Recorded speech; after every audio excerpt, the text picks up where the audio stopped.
Fala pessoal, tudo bem com vocês? Começando mais um episódio com meu amigo e parceiro Dr. Álvaro. Tudo bem, Dr. Rodrigo? Mais um episódio de Direito na Rede, sempre com um convidado de grande importância e relevância no mundo jurídico de Alagoas e do Brasil. Hoje é uma convidada especial, Dr. Álvaro. Hoje o senhor foi buscar assim na nata da advocacia alagoana. A advogada do direito médico. Do direito médico. Doutora Bárbara. Doutora, tudo bom? Oi, satisfação estar aqui com vocês. Muito obrigada pelo convite. É muito bom estar sempre com vocês, especialmente com você, Rodrigo, que a gente já tem essa troca e já tem um tempinho. E tô aqui para a gente falar um pouquinho do direito médico, difundir um pouco mais essa especialidade e falar sobre os percalços da advocacia, né? Coisa boa. Já começando... Pô. Doutor Álvaro. Especialmente com o Dr. Rodrigo, eu fiquei de fora. Eu posso Que sair isso, agora? doutor? Produção.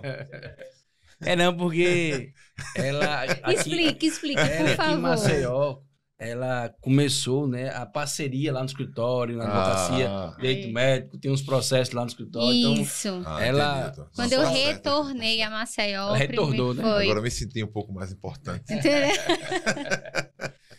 Doutora Bárbara, queria que você falasse um pouquinho da sua trajetória, como começou, por que escolheu a advocacia, especialmente a advocacia em relação ao direito médico. Eu sou alagoana, sou maceioense. Primeiro fiz publicidade e propaganda Coisa boa. na FITES, né? Tá Bem antiga, né? E quando eu me mudei para Aracaju, eu não tinha turma compatível com a que eu estudava aqui, do período. Eu passei um tempo parada e fui fazer o direito, porque quando eu saí da faculdade, que eu tinha acabado de fazer 17 anos, me achava muito nova para ingressar em um curso que exigia tanto. E acabei depois iniciando e comecei realmente lá em Sergipe, minha formação toda é lá. E comecei a a estudar o direito médico quando eu fui estagiária de um hospital, de um grande hospital lá de Sergipe.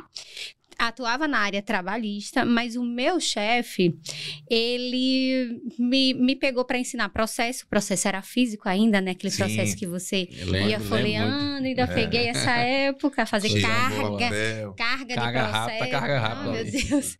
E aí ele sentou comigo e me fez, Bárbara, vem cá. Ele é advogado, filho de médico e a família toda de médico. Então ele atuava para médico também. Ele sentava comigo e ao ensinar o processo civil, né, em si, ele me perguntava, fazia questionamentos. Você acha que realmente isso daqui foi um erro médico? Você acha que o profissional realmente teve uma conduta que enseja algum tipo de indenização? E aí, aprendendo ali no dia a dia, eu fiz... Parece que estava instigando, não foi?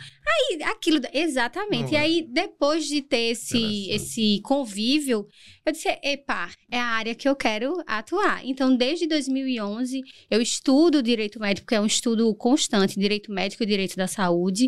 Eu possuo MBA em proteção jurídica aplicada à saúde. Tenho diversos cursos também voltados para a área, porque além do nosso direito, eu estudo muito a questão dos conselhos de classe, seja do médico, seja do dentista. Então, é sempre uma constante atualização do nosso direito e também deles. Então, assim, vem desde 2011, de lá para cá, eu não parei mais, graças a Deus. Coisa boa. Coisa boa mesmo. E aí, vem continuando, aí quando é que você voltou para Maceió? Ou você ainda está aqui?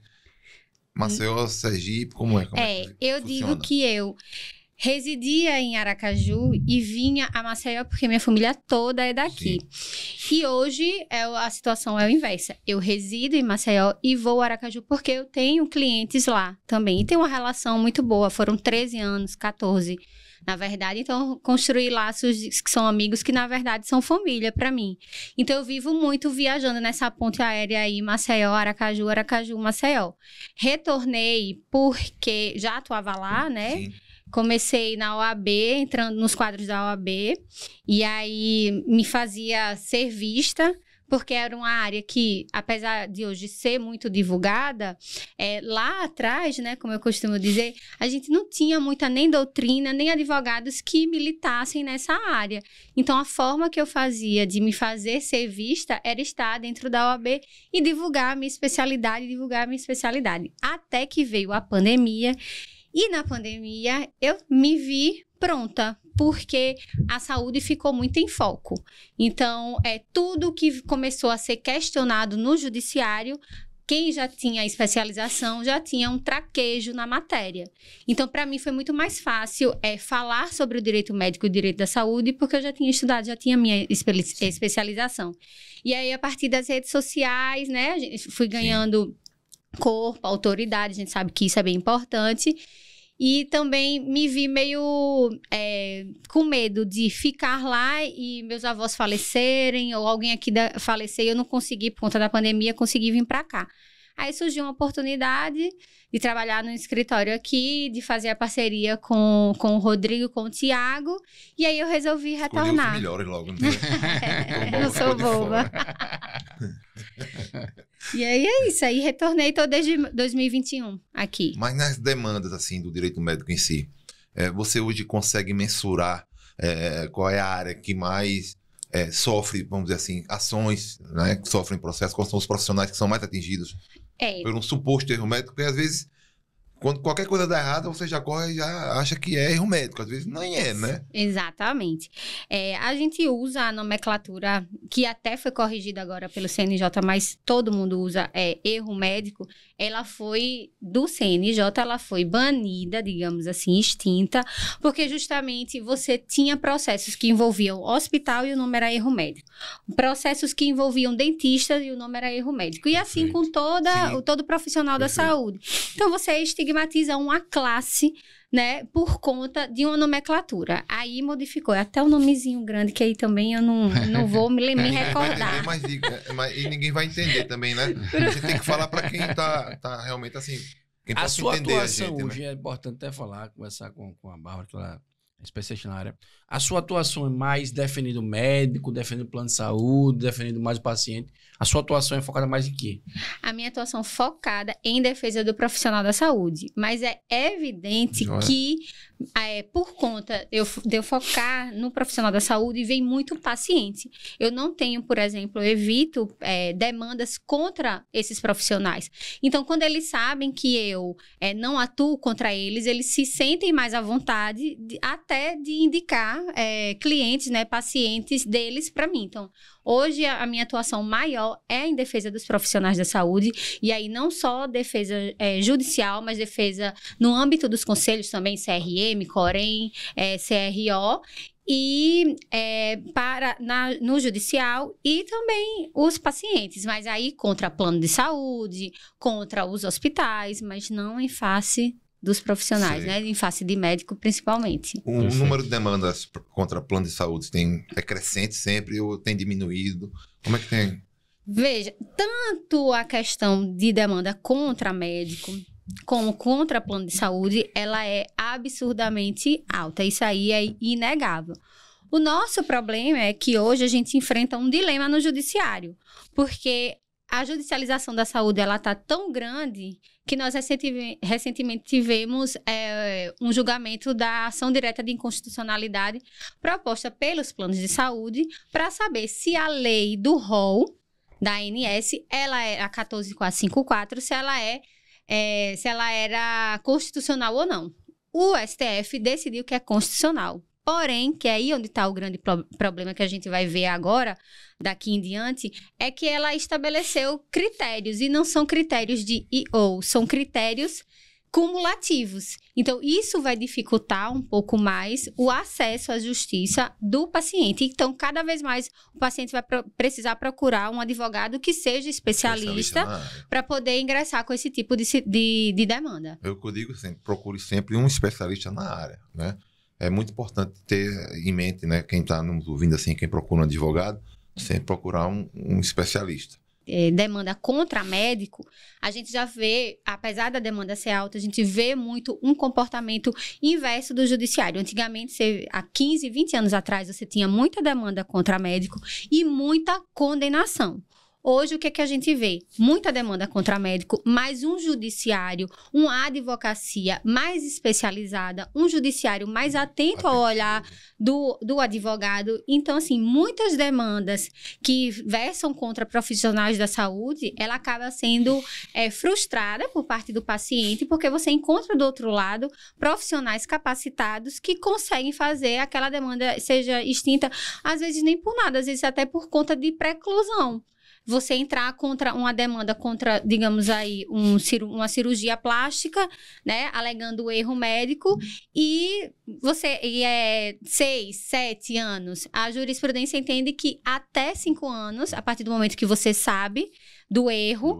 Você tem direito de entrar contra aquela demanda. Depois disso, precluiu. Então, a gente consegue extinguir. Então, assim, tem muito advogado, né, que tá do outro lado do paciente, que não presta atenção. Aí, às vezes, por falta de conhecimento ou por achar que o judiciário realmente vai passar batido isso.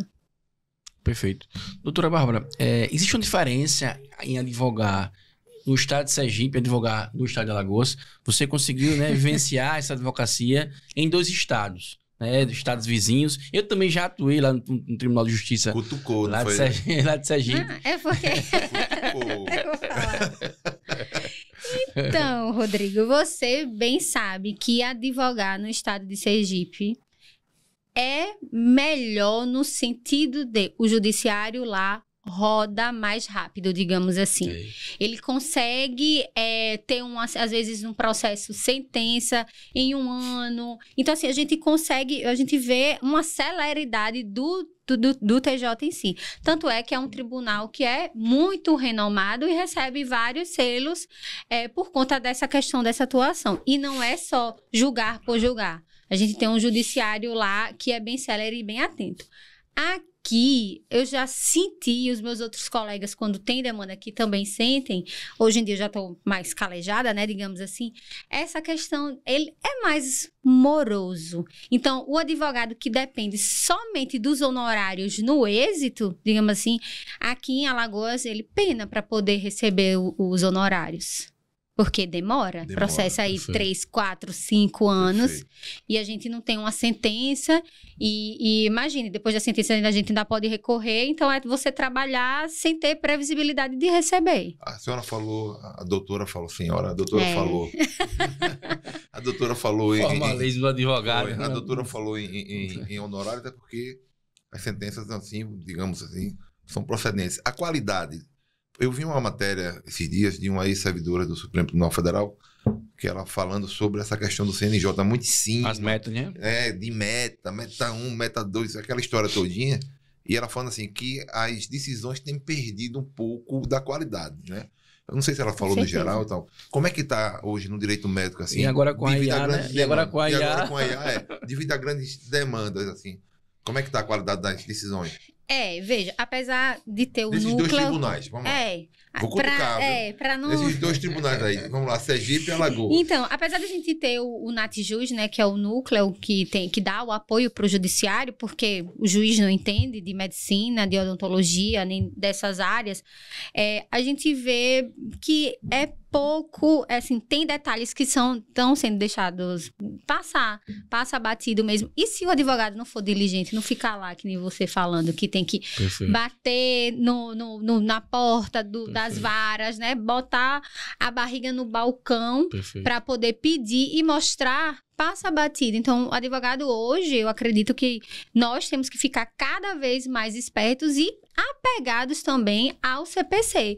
Porque o que eu vejo aqui em Alagoas, às vezes, é um CPC próprio. Isso que eu ia falar, um código de processo pessoal, né? Talvez tem, né? Às vezes, né? Exatamente. E isso, outros colegas que atuam também na área, reclamam. São liminares que às vezes não prestam atenção. A gente tá, na minha área, a gente está cuidando de vida. Então, quanto mais você demora e aí manda para o NATJUS. Tudo é muito prejudica o paciente, né? Isso prejudica muito o paciente. Perfeito. E a gente, é o que a gente faz, né? Como como papel do advogado, é tentar alertar o judiciário justamente para isso. Olha, tudo bem o contraditório, a ampla defesa, ninguém está questionando, ninguém quer que não tenha isso. Mas quando a gente está se tratando de vida, principalmente em casos de procedimento cirúrgico, tratamento contra o câncer, que cada hora é essencial para aquele paciente, o judiciário, às vezes, ele é moroso por questões puramente burocráticas. Então, a gente vê o comportamento, infelizmente, o comportamento do judiciário desse jeito.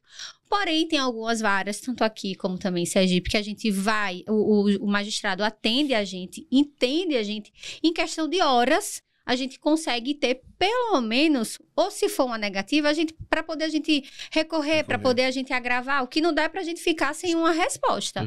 Né? Mas a gente consegue ver alguns juízes terem essa preocupação com o olhar em relação à saúde e nos atender de forma célere. Sem contar que a gente escuta uma desculpa bem assim. É saúde, eu sei que a demanda da saúde é gigantesca, tem vários, para você requerer um procedimento, uma cirurgia bariátrica, um procedimento cardíaco, tudo isso é saúde, mas você precisa particularizar aquele paciente. É idoso? É uma criança? O tratamento, se não for aplicado de forma correta ou célere, tem risco de morte? Qual a chance de sobrevida? Então, todas essas particularidades precisam ser observadas. Já ficou a primeira lição aí, né? Já ficou a primeira lição, ou seja, esse contato com o magistrado, essencial. Né? Esse despachar com o magistrado, como a gente chama, é essencial à causa, né? É essencial. Para mostrar o drama, né, daquele processo ali. E você falou um tema bem específico, que é importante. Quando você está ali atuando ou defendendo ali um paciente, o direito do paciente, e o paciente tem uma idade avançada, o paciente tem uma doença ali, então assim, você tem que mostrar ali o drama, a necessidade daquela decisão mais rápida. Eu falo muito, né, Álvaro, no criminal também. É importante você mostrar também ali o julgador, e aí já levando para o criminal, direito penal, que às vezes o caso não é de prisão e liberdade, é prisão e morte. O cidadão pode morrer dentro do sistema prisional. Então, às vezes, você precisa mostrar ao julgador a sensibilidade do caso concreto. E muitos julgadores, às vezes, pensam que ele está ali em uma situação prática do dia a dia e esquece que ali tem um ser humano, ali tem uma família, né? Então, assim, é importante demais o despacho presencial. E depois da pandemia, você estava falando da questão do processo físico, né, e o processo virtual. Muita gente, muito advogado, deixou um pouco de lado o despacho presencial em razão dos processos, né? Hoje virtual, um despacho pode ser virtual, mas não é importante causa esse... o mesmo efeito. Perfeito, né? perfeito. E o que a gente vê é um esvaziamento também nas sustentações orais. Perfeito. Mas isso não é só, acredito que não é só aqui em Alagoas, eu percebo Brasil, isso né? também em Sergipe, por exemplo. Mas é um esvaziamento que eu digo, gente, mas para você mudar um precedente, para você ter para você ser visto, para poder os desembargadores se acostumarem com você e, ela tá ali todos os dias defendendo aquela mesma causa, vem aqui, faz a sustentação. Vai ter uma hora que ele vai parar, peraí, deixa eu olhar o que é que essa pessoa aqui tá dizendo, o que é que essa advogada tá dizendo, e começa a observar você com outro ponto. Então, eu vejo muito essa questão, tanto de despachar, como também que tem advogado que não gosta, mas é necessário, como também de fazer as sustentações orais, seja aí de qualquer recurso. Eu vi isso, eu ouvi isso do ministro Luiz Fux, ele dizendo justamente isso. Quem faz com que a gente mude as nossas decisões, os nossos precedentes, são os advogados, são vocês que chegam até aqui, né? Na época ainda no STJ, que chegam até aqui, o STJ, que vão até o Supremo, né? Naquela tese, batendo até que a gente consiga enxergar que realmente houve um pequeno equívoco, uma coisa que precisa ser acertada ou não ali. E ainda mais na minha área, assim, na minha frente de atuação, que é defender profissional da saúde. Você imagina, já é um profissional que muitas vezes é massacrado, já é condenado pela sociedade, pela mídia, que a gente sabe que tem um tribunal da internet e da sociedade, não teve nenhum contraditório, ampla defesa, e ele já é condenado. Então, a gente já começa um processo no 10-0, né? 0 a 10, digamos assim. Então, se eu não for lá e mostrar por A mais B quais são os caminhos. Olha, magistrado, excelência, olha aqui, tá prescrito. Como é que essa pessoa diz que tem justiça gratuita? Olha o histórico dela das redes sociais, que hoje rede social é uma prova, assim, inequívoca. E a gente faz print e a gente... Rede social aberta é uma prova inequívoca. Cuidado com a sua rede social, Flávio. Cuidado, viu, Flávio? Vou fechar logo. Viu, Ângelo? Cuidado com a sua rede social. Cuidado. E a gente consegue demonstrar, porque, veja, não sou eu que estou fazendo uma grande pesquisa, é a própria pessoa que está lá apostando. Que como é que eu vou dar... tentar exemplificar exatamente, doutor. Exemplificar aqui essa questão. A paciente diz que é beneficiária da justiça gratuita e que merece um dano moral porque está muito abalada, porque aquele procedimento cirúrgico ele não deu certo, abalou com a autoestima dela, ela está no quadro depressivo, acompanhamento de psiquiatra e psicólogo. Ok? Esse é o cenário na petição inicial. Aí a gente chega na rede social da pessoa, a pessoa demonstra ter um vasto patrimônio através das viagens e tudo mais, o que posta lá do dia a dia. E também tem foto de biquíni, foto viajando, no show. Foto no show, exatamente. Foto em tudo que é lugar. Então, cadê o abalo? Né? E se for uma cirurgia estética cadê o medo de mostrar exatamente, a vergonha, porque quando a pessoa... E depressão é uma doença séria, né? E como é que você está alegando isso no judiciário e na sua rede social? O seu comportamento é totalmente oposto. Então, assim... Os desembargadores, quando a gente vai despachar, os próprios juízes, eles têm começado a entender, porque a gente faz um arcabouço ali de provas que foi a pessoa que deu. Eu não fui, não peguei, não furtei, não roubei, foi a própria pessoa que deu. Então, assim... Essas coisas, se o advogado também não for atento, deixa passar batido. Mas aí, por isso que a importância de sempre estar se atualizando e pensando sobre. Para ir além, né? Fora da caixa, para pensar fora da caixa. Tá vendo, doutor? Cuidado com as fotos lá no Instagram. Eu ia justamente perguntar isso nessa questão. Hoje a gente vê nas redes sociais, como você falou, e fora da rede também, uma busca, assim... Eu não sei nem como enfatizar isso, a busca pelo corpo perfeito, né? Principalmente de algumas mulheres. O homem é mais relaxado. Né? Mais relaxado. Mas tem também uns. Tem, a saúde. Né? A estética masculina tem crescido muito. Né? Tem uns fazendo procedimento, botando os botox, né, doutor Rodrigo? É diferente o seu rosto, viu? Umas coisas aí que eu tô sabendo. Aí, essas demandas, né, decorrentes de danos estéticos que chamam, né? Sim. Tem aumentado consideravelmente, porque tem mulher que acha... Tem paciente, não vamos estigmatizar a mulher. Tem paciente, uma mulher que acha que... Eu sei que é uma obrigação assim de fim, mas que acha que sai dali da cirurgia, faz o que quer, como você disse, vai pra praia, vai pro show, não sei o que, não tem um cuidado, né? Aí depois ficou um lá em cima, outro lá embaixo, o negócio... né? Tem um protocolo, né, pra seguir, né? Siga o protocolo. Foi o médico. Aí tem aumentado bastante essas demandas. Perfeita a sua visão, mas perfeita mesmo, doutor Álvaro. Por quê? O que eu digo para os meus clientes, para os médicos, enfim, e os profissionais que trabalham com a estética, que hoje não só médico trabalha, né? Outros profissionais também. Outros profissionais da saúde. O que eu falo? O seguinte... Quem tem o dever de baixar a expectativa do paciente é você.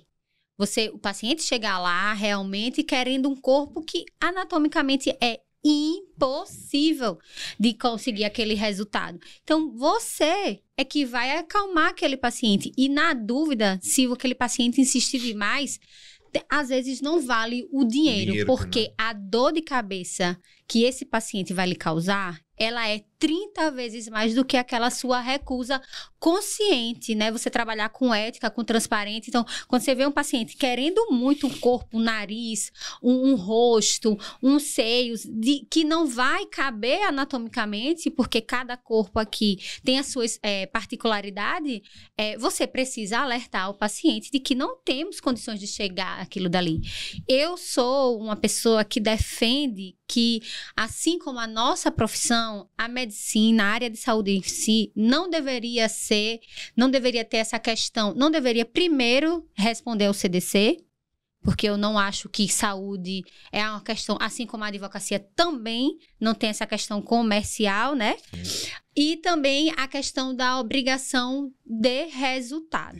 Porque eu, você e o Rodrigo, nós podemos passar pelo mesmo médico, realizar o mesmo procedimento e respeitar o pós-cirúrgico e ter cada um resultado diferente. Porque nós estamos falando de corpos diferentes, anatomias diferentes. Então, isso é plenamente possível. E intercorrência não quer dizer erro médico, né? Você ter uma intercorrência não quer dizer erro. Você ter um resultado inesperado, um resultado indesejado também não quer dizer que o profissional cometeu um erro. Aquilo dali, por exemplo, vou dar um exemplo aqui, alergia. Você pode nunca ter tido na vida, mas hoje você pode desenvolver. E você não saber. E nem você sabia, nem o profissional sabia. E aí, de quem é a culpa? Não existe um culpado.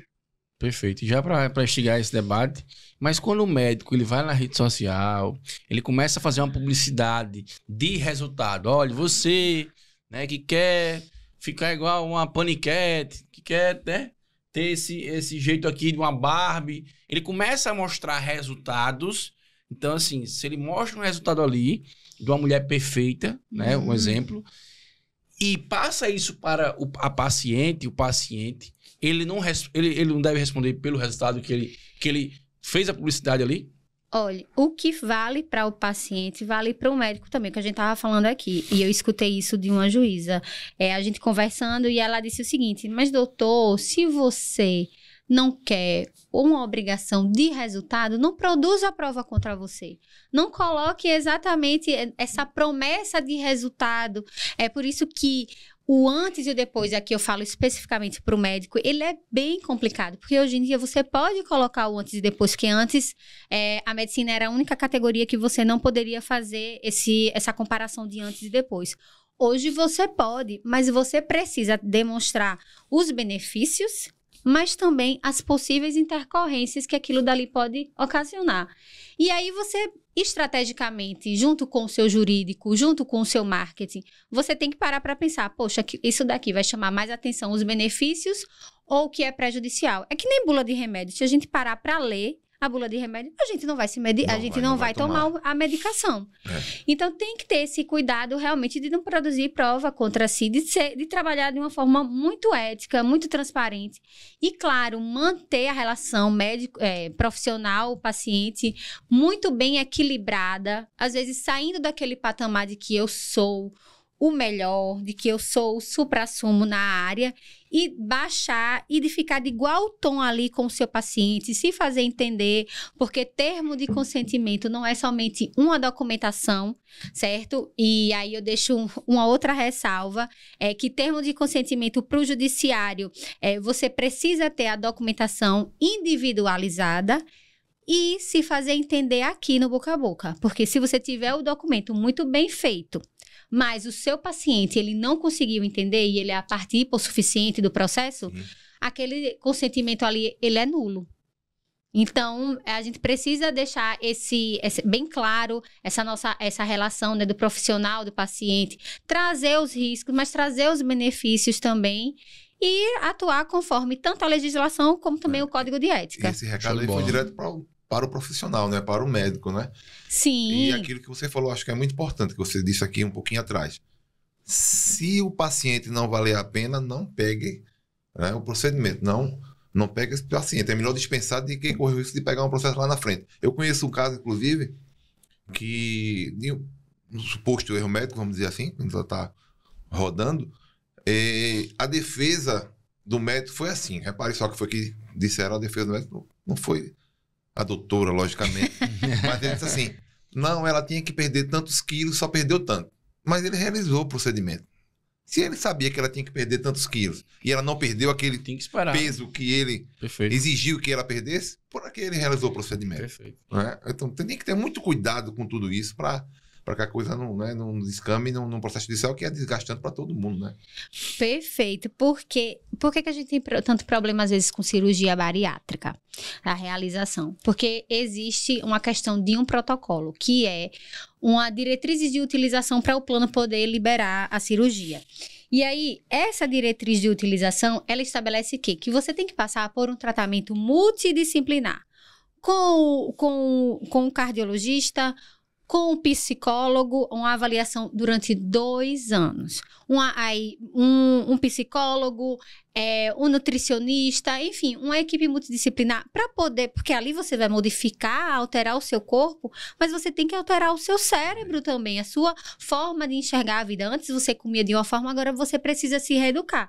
Então, esse critério de 2 anos é justamente para você entender e estar consciente. Então, a gente tem um grande número de problemas na cirurgia bariátrica por conta disso. Pacientes que voltam também a engordar, porque a mente não está habituada com o novo corpo que possui. Show de bola. Chamou o intervalo a produção. Vamos chamar. Pequeno intervalo. Grande Ângelo. Vamos chamar o intervalo. Pessoal, agora vamos fazer um intervalo. Daqui a pouco voltamos com mais um bate-papo de muito conhecimento com a doutora Bárbara. Não esqueça de ativar o sininho, de seguir o nosso canal, Dr. Álvaro, e também seguir lá no Instagram. Abraço, daqui a pouco vamos voltar com mais conteúdo.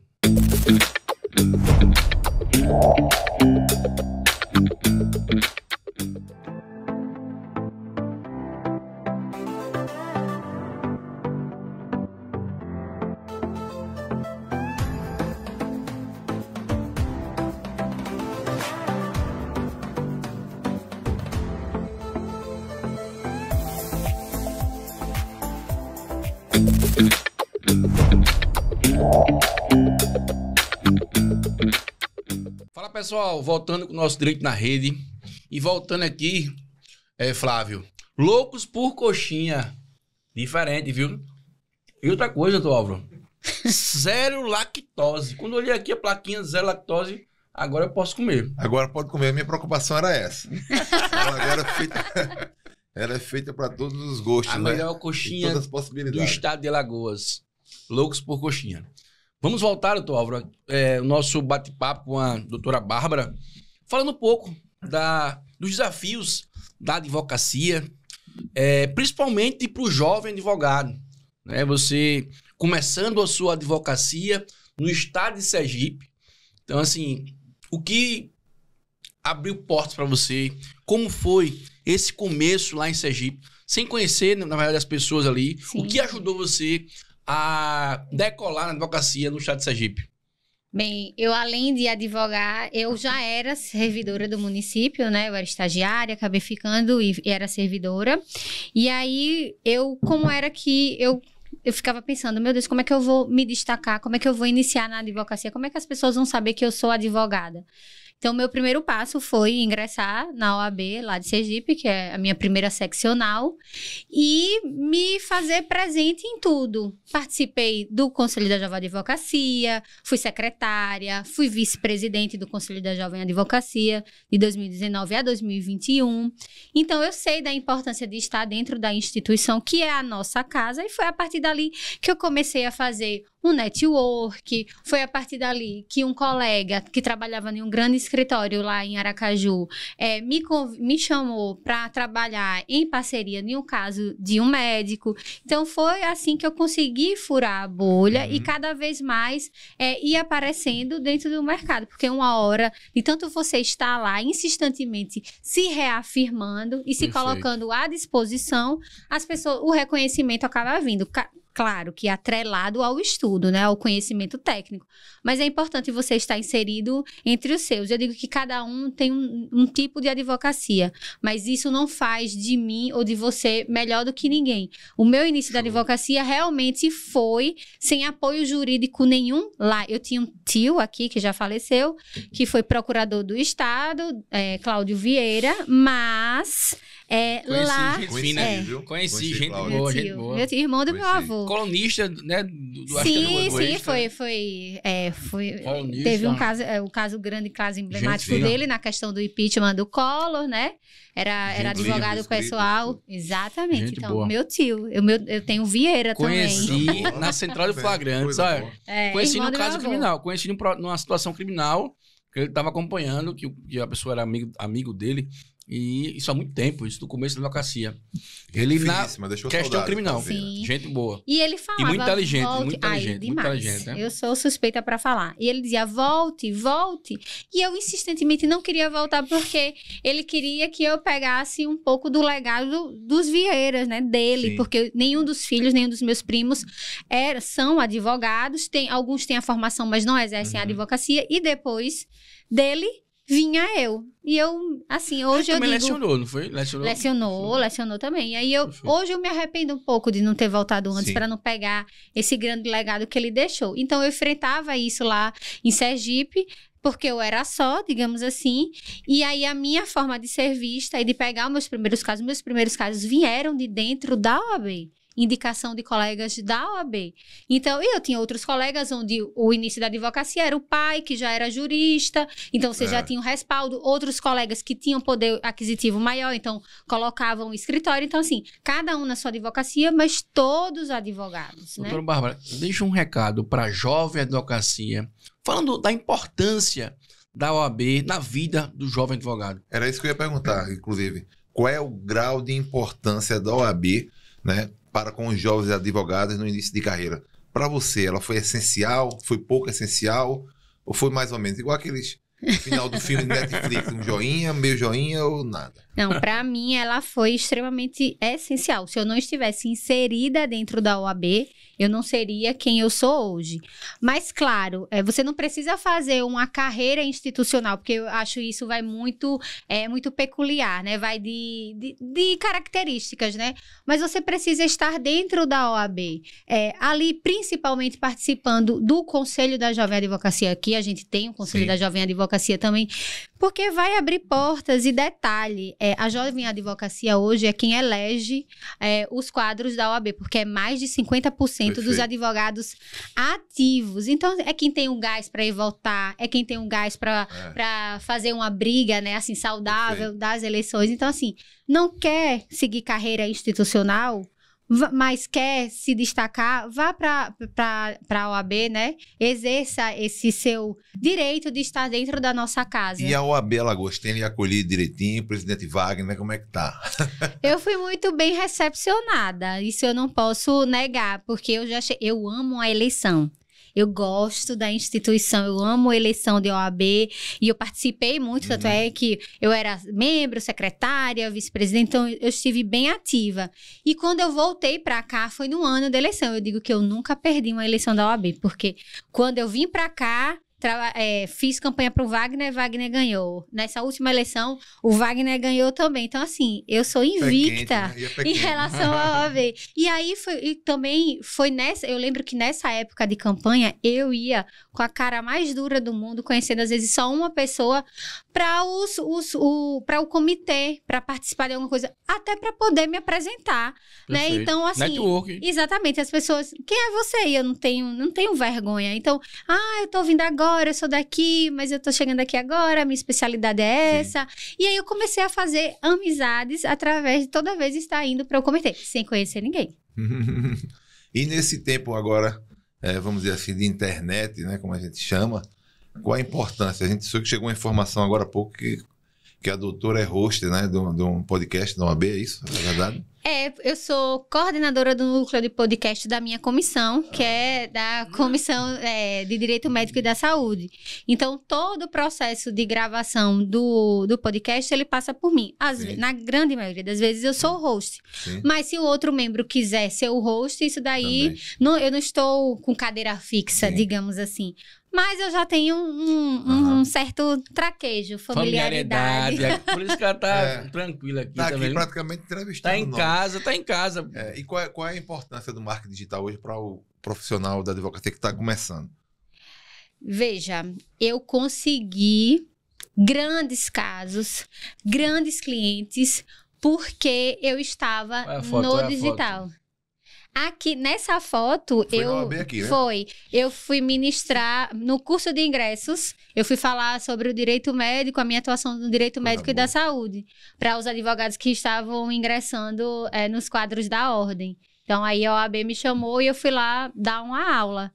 Então, assim, é muito importante porque Às vezes você não tem uma estrutura física, não tem um grande escritório por trás, como foi comigo, mas você tem um digital que abre portas e hoje qualquer pessoa que você vá, seja médico, seja advogado, qualquer outra profissão, você fala o nome, fala o sobrenome, a primeira coisa que você faz é procurar na rede social. Perfeito. Se ela existe naquela rede social. Desconfiam quando o profissional não existe na rede social. Eita, será que é bom? É verdade. Não tem rede social? Como assim o profissional não tem rede social? Então, quanto mais você se posicionar, e nem precisa, eu costumo dizer que nem precisa ser um posicionamento muito estratégico. Eu acho que basta ser você com conhecimento e uma linguagem acessível, onde todo mundo possa entender. Perfeito. Eu não falo, por exemplo, eu falo para o meu público-alvo são os profissionais da saúde, mas eu não costumo falar complicado. Eu sempre falo da importância das redes sociais, que eu chamo aqui, doutora Bárbara, de rede de negócios. Então, você, advogado, que está começando, ou você que tem aquela advocacia mais artesanal, é importante a rede social, a rede de negócios. Porque a sua advocacia, ela vai ser posicionada para o mundo. Você sai do estado de Alagoas e consegue atuar em vários estados. Eu sempre falo que você pode ser grande morando em um estado pequeno. Sim. Alagoas é um estado pequeno. Então, você pode atuar em todo o país. Principalmente quando você tem uma advocacia mais consultiva, uma advocacia preventiva, o compliance, que lá no escritório Monteiro e Sampaio, atuamos muito também, não no compliance para direito médico, mas sim para influenciadores que trabalham com jogos e sorteio. E já pegando o gancho aqui, queria que você falasse também dessa advocacia preventiva, como é que você atua com os profissionais da área de saúde? Agora você tocou no ponto que é a minha paixão, Rodrigo, porque realmente o preventivo é algo que eu gosto de trabalhar muito. Seja fazendo assessoria do profissional da saúde, como também fazendo assessoria de clínicas, porque, veja, hoje a gente sabe que o direito de ação ele é livre. Por mais que você haja corretamente, eticamente, faça um bom procedimento, seja um bom profissional, o paciente, no meu caso mais específico, ele pode demandar contra você. E aí, qual é a importância dessa assessoria, né, desse compliance? É justamente você estar munido de uma boa documentação, né? Também ter essa relação, receber auxílio jurídico para treinamentos dos seus colaboradores, né? Ver o funcionamento da sua clínica desde o alvará, né, que a gente sabe que precisa ter esse olhar também, que se não tiver o alvará em dia, a clínica pode ser fechada, o seu consultório ele pode ser fechado, como também as diretrizes do seu conselho de classe. Então, todas essas nuances, ela passa pela assessoria médica, ou assessoria do profissional da saúde, nessa parte da prevenção. O diálogo também com o paciente, quando a recepção, né, que para mim é o coração do estabelecimento de saúde, é a recepção, é ali que é o termômetro, porque é a recepção que vai dizer, Rodrigo, se aquele paciente ele tá mais agitado, ela vai comunicar ao profissional que está lá dentro esperando, se ele está mais agitado, se ele está nervoso, qual é o comportamento dele, para justamente o profissional não ser pego de surpresa. E quando esse paciente ele apresenta algum problema, tem algum ruído, o jurídico ele é importante para fazer essa interlocução, até para tentar te reservar, te resguardar um pouco, até do desgaste, para não ter uma relação, para não ter uma quebra de relação profissional-paciente, é necessário ter essa interlocução. Então, vai desde toda a documentação, aí vai termo de consentimento, termo de autorização de uso de imagem, são tantos, meu Deus do céu, que você tem que prestar atenção, paciente modelo, porque a gente sabe que tem muitos pacientes modelos nas clínicas, né? Porque tem muita gente que está ali ensinando a outros profissionais da saúde. Então, todo esse olhar jurídico preventivo, o compliance mesmo, ele é importante. Essa falta de comunicação, muitas vezes, pode acontecer do paciente não fazer o que tem que ser feito Sim. e aconteceu alguma coisa que lá no futuro pode acontecer um processo. Por favor, fale mais um pouquinho da comunicação. Certo, perfeito, Ângela, porque, veja, hoje a gente tem uma demanda muito crescente, Rodrigo, de indenização de processos contra profissional da saúde por falta de informação. E o que poderia ser isso? É quando eu faço o procedimento, tudo ok, ocorre tudo maravilhosamente bem. Mas eu esqueci de te informar, não foi nem a conduta, o ato em si, cirúrgico, ou enfim, mas eu esqueci de te informar que aquela intercorrência poderia acontecer. Vou exemplificar aqui para todo mundo entender.